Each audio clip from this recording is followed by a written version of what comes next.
So we had left Walmart last night, It and didn't happen in the parking it lot. did not happen in the Walmart parking lot.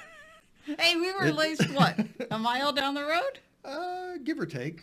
Yeah, I mean, it really didn't get too crazy until we were at least a quarter mile from Walmart. Um,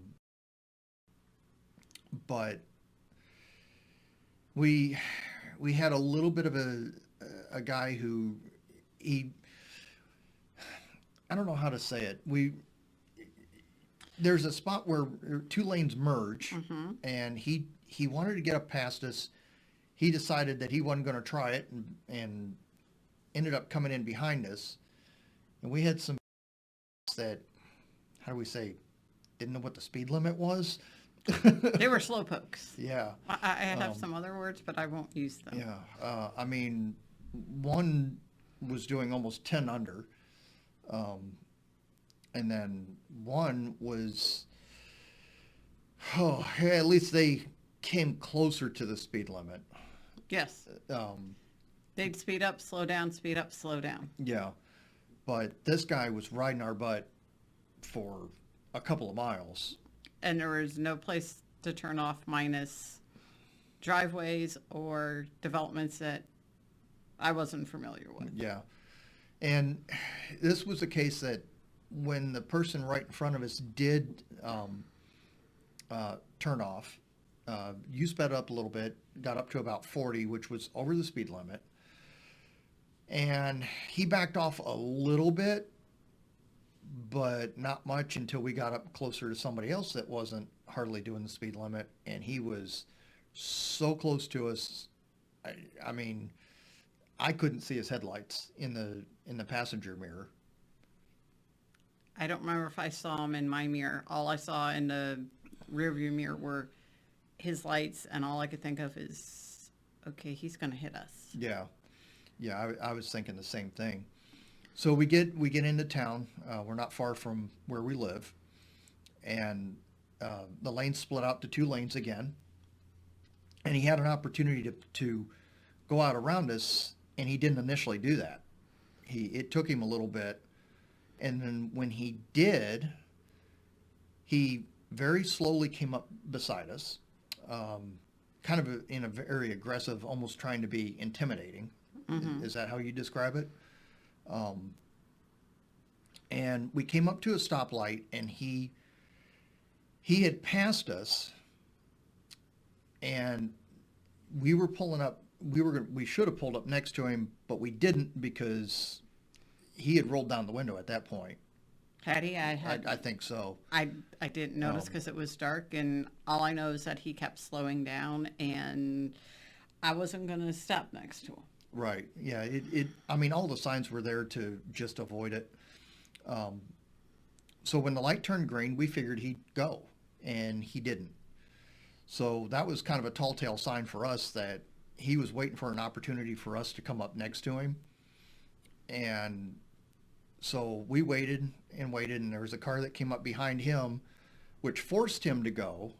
And as he went off in the direction we were heading, we turned off on a side street, which was, um, for those of you that know the area, we were in Solon. That was Solon Boulevard, and he went on up towards Solon Road, and we went down Solon Boulevard and down to Baldwin.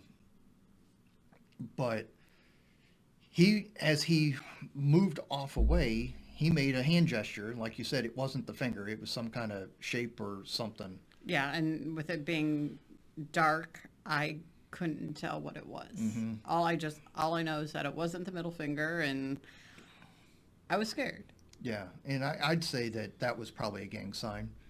Um, so we went down Baldwin, came down to Glen Allen, which you grew up on Glen Allen. You know Glen Allen well. I know that Um, whole corner well. yeah, and came back up around, and he had turned around and was heading back the other direction looking for us. So here's the takeaway from this. One, don't engage in stuff like that. It's super dangerous. Um, and I was waiting for a gun to come out of that window. And with the windows being blacked out, I couldn't have told you what the guy looked like anywhere close. That's a scary thing, and I really feel for police officers that walk up on cars like that because it's the same thing. They have no idea what they're walking up on, and there is a reason why those windows being that dark is illegal.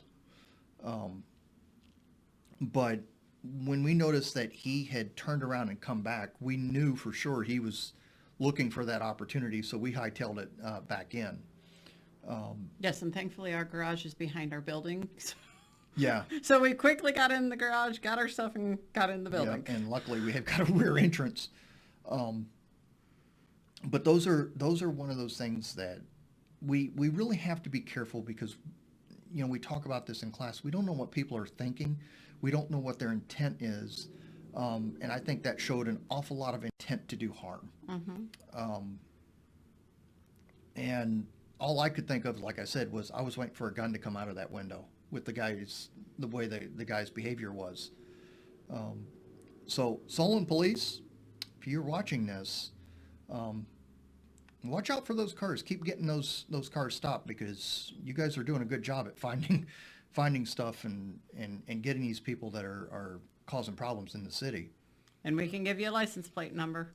So, but like I said, the take from it is you don't have to take every invitation to get into a fight or a road rage incident that life presents because it's going to present it.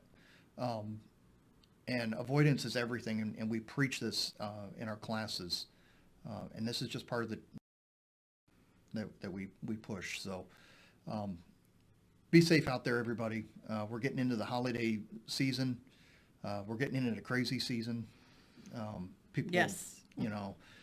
People get frustrated, money, whatever, and they do some stupid things. And some, they're mean.